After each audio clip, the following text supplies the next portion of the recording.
Hi, Sally Walker here, your hormone expert, and welcome to my hormone blog.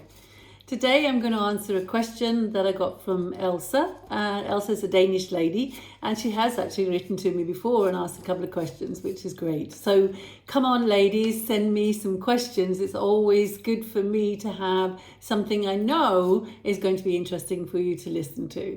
Anyway, Elsa's saying that when menopause is done and dusted, what is it that happens in the body?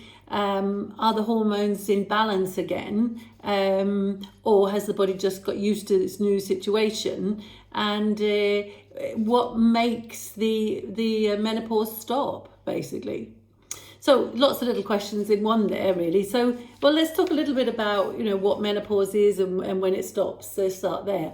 So menopause is it's a funny old word, really. This the pause in your menstruation.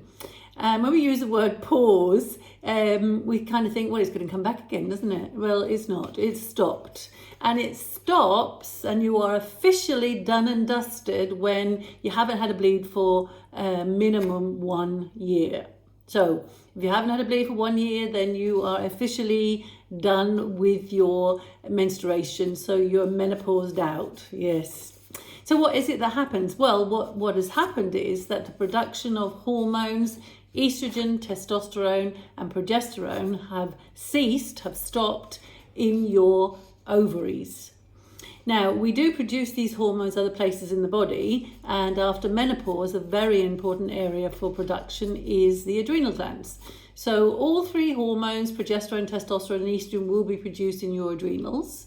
And we actually make estrogen from testosterone. We can even make estrogen from progesterone. But testosterone is the better route as such. And we make testosterone from DHEA. We make DHEA from pregnenolone. And we can even make progesterone from pregnenolone as well. So they're all interlinked.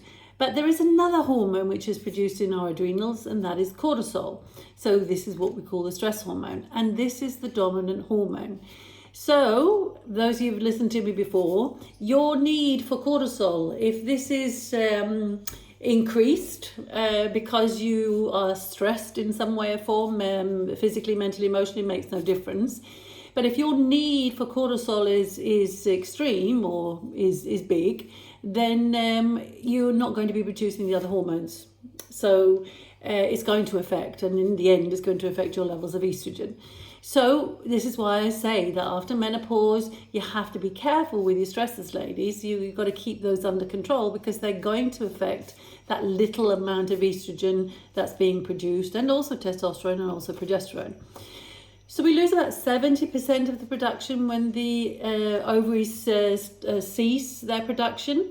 So that means you've got about 30% left. And if you are very stressed, then hey, you might be down to 20%. You might even be down to 10%. You're going to have less hormone. We also produce these hormones, testosterone and estrogen, in our fat cells. We produce in skin cells. We produce in the brain and the nervous system. All three of the hormones there. So there are other production places, but the ovaries was the major production site. So we've lost this, unfortunately.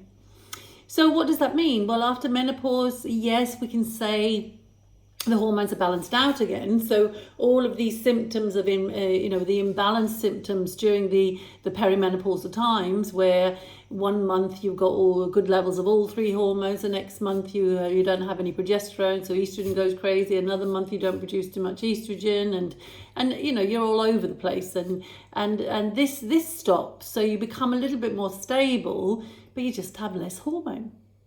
And what does it mean? Well, it means, ladies, that you will never be that woman you were.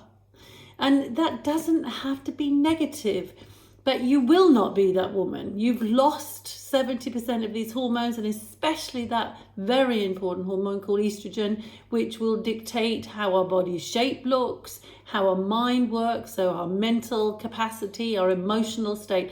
All of these things are very much affected by estrogen. And as you lose 70% of it, things change. And that's why in English we do call the menopausal times, we call it the change, because we change. But it doesn't have to be negative. But you will not be that lady you were before. You must find your new way in life. So you will find that things that you were passionate about before, you can't really be bothered anymore. With all the estrogen that was running around before, you wanted to make sure everything and everyone was perfect and happy and everything functioned. Well, these things become less important for you. It's okay. You haven't got lazy. You're just changing. Your mental, emotional attitude and your needs are changing. So my advice here is one. Get a little bit of estrogen is always good. I'm a firm believer in that a little bit of estrogen is a very big help. But for those of you who listened to me before know that I do recommend the mildest of all the estrogens. You're never going to get 70% back. You don't want 70% back. But a little bit of estrogen is going to help in many different ways. So the mild estrogen, estriol. And the other thing is that, ladies, find out what it is that makes you feel good. So your interest will change. So find the things that you think are really exciting, make you feel passionate, etc. Because that's the route you want to take. That's where you want to go. Because the things that make you feel good are going to give you energy instead of the other way around. So take a little bit of time and find out where your interests are now, because they will change, and try and see if you can in some way be doing something with these things that you find interesting. So the Chinese say 49 years of age, we ladies go into our second spring. We are born again. This is the time where we will have new energy. We'll have new life. So if you think about nature, everything is sprouting in the spring. Well, this is you. This is what's happening now.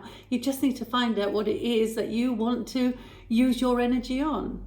So it's a wonderful time, but nobody has the recipe here, so you're going to be making it up as you go along. But after menopause, we can have many, many wonderful years. You just have to keep an eye on that stress hormone and support with a little bit of estrogen and find out what gives you passion, and then you'll be on your way. Right, ladies, so I hope this has been interesting for you. And as I said, please send me some questions. Tell me about your symptoms or tell me about your problems, whatever. I would love to answer it in a blog. If you think it's a bit too personal and would like a little bit more personal advice, then I do have this 30-minute telephone conversation for €40. So this will be a start to see if we need to use more time together. But you'll get some answers, absolutely. So send me an email, sw@sally-walker.com, and I'll get back to you. So thank you for today. I'll see you again another day. Happy hormones, happy life.